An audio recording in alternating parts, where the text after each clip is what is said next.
Good morning, everybody. How are you today?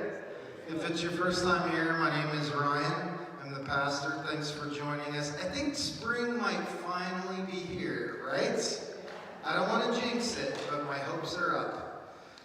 There's an experience from my childhood that I will never forget as long as I'm alive.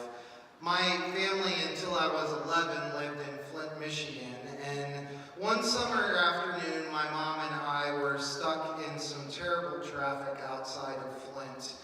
The traffic was backed up for miles, and we were just eking our way down the highway. And I was trying to look up ahead and see what was the cause of the traffic. And as I could see it approaching us, I realized there had been some kind of accident. So we got toward where the accident was, and I noticed that there was only one car, and it wasn't that badly damaged. But there in front of the car, on the ground, was a giant pool of blood and gore that was strewn across the highway. And the trail led to the body of an animal, a beautiful black Doberman pinscher. And I saw this rescue worker standing over the dog, trying to lift it up onto a blanket. But each time the worker would reach for the dog would snap and growl and claw at him. And I remember thinking as a kid, seeing that, doesn't the dog understand this rescue worker's trying to help, trying to take it to safety? Why is it snapping at it? Why is it so angry? And my mom went on to explain, as I was starting to cry from this scene that was traumatic for a child to look at, my mom said to me, you know, the dog is probably just in such intense pain that they can't tell the difference right now between an enemy and a friend. I think about that story and that experience every time I go through pain in my life. It seems that when we are hurting, it's very easy to lose perspective, isn't it? This is what our passage today is all about. Where pressure belongs when we go through pain. The story that we just heard is filled with strange names and odd locations and weird miracle stuff that we often read in the Bible. But it has something important to teach us about our pain. Again, it says, the whole Israelite community set out from the desert of Sin, and that's not sin like in the religious sense, that was just the name of it.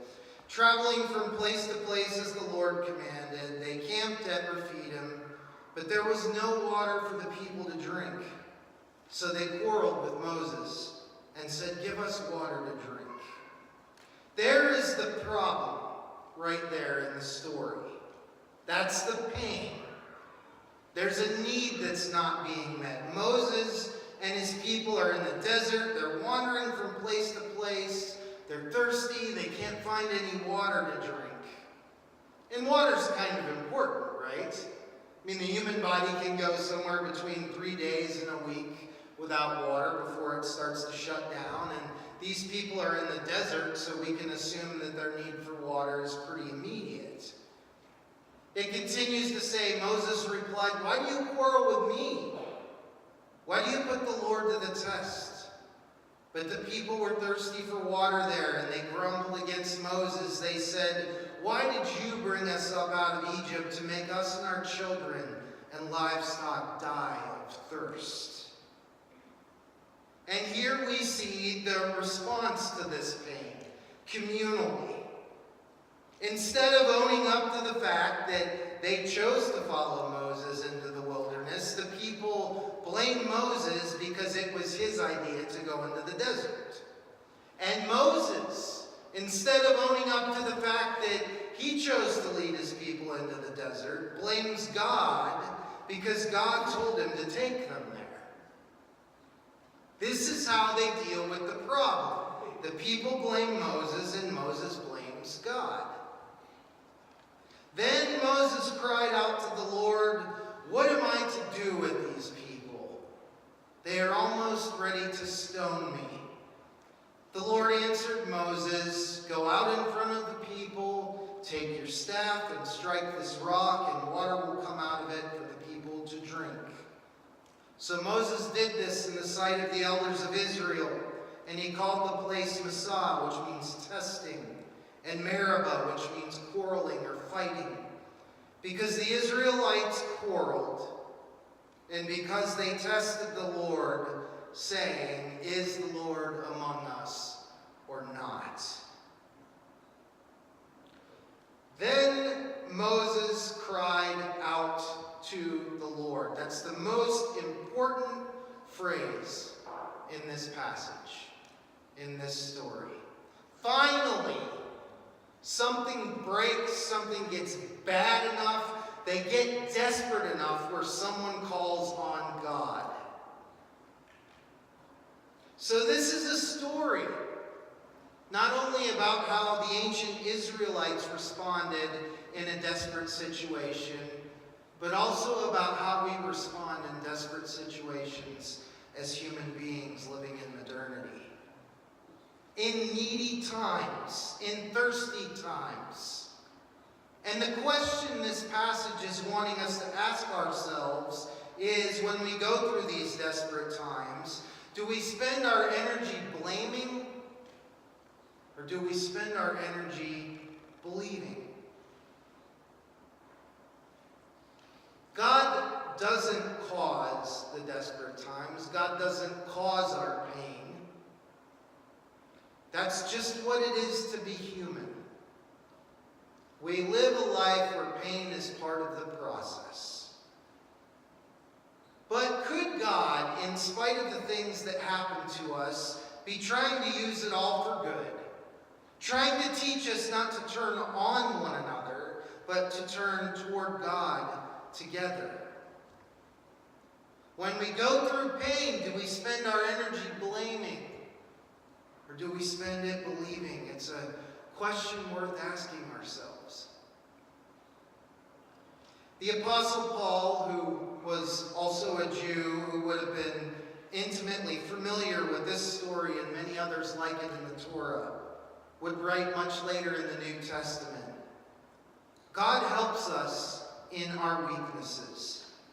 We may not even know how to pray or what to pray for, but God hears our prayers in our wordless sighs and our aching groans. So we know that in all things, God works for the good of those who love him, who have been called according to his purpose. I know that in my own life, the most valuable prayers I have ever prayed are prayers for which I had no words. Things that I'd come up against that were so intense that I didn't even know how to ask God for help with it. Life can be that perplexing and that heavy and that dark sometimes. It can strike us dumb.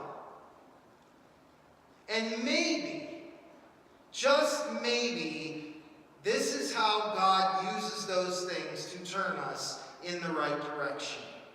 So that we finally have a then Moses cried out to the Lord moment, or then Gary cried out to the Lord, or then Melanie cried out to the Lord moment.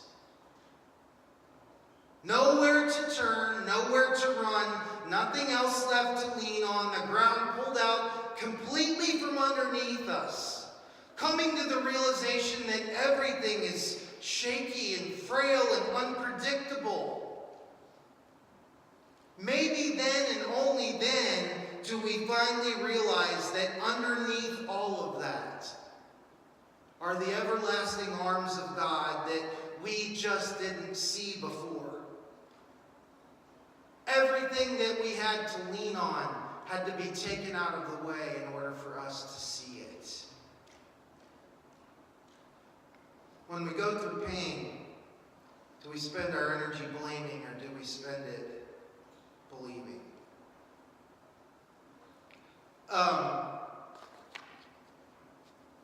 As a person who, I don't know how to say this the way it's going to sound good, I get kind of bored with Christianity sometimes, because that's what I do for a living. And so I'm always, studying comparative religion and reading about other faiths, and I don't know if that's right or wrong, but I'm doing it anyway, and I think it's fun. And so I spent the last few years of my life just immersing myself, studying and trying to become aware with Buddhism. And not particularly Western Buddhism, but just worldwide Buddhism. What's it about? What do Buddhists believe? And the more that I've studied it, I see just how similar it is to what I believe as a Christian. There's this concept in Buddhism called dukkha. Everybody say dukkha. Dukkha. And dukkha it's a Pali word that translates in English best as the word dissatisfaction. And in the Buddhist religion, dukkha is the root of life. It is the essence of life, this dissatisfaction that we feel in the world. There are things that we want that we don't have. And the way that we are taught in the Buddhist faith to deal with dukkha is to not become attached to those things compulsively. That's how we experience enlightenment. And so if you, I love ice cream, and I would eat it every day. If I did, it would kill me. And so one of the things that I struggle with being attached to is ice cream. I want to be attached to it all the time, and I want it attached to me. But I have to find other ways to nourish my body, even though I want sugar. But then it can also apply to things like our relationships, what we want to do with our career, our aspirations for where we live, and what kind of a house we live in.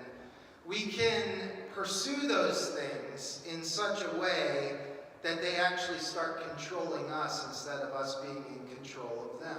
And that's what dealing with this thing called dukkha is all about.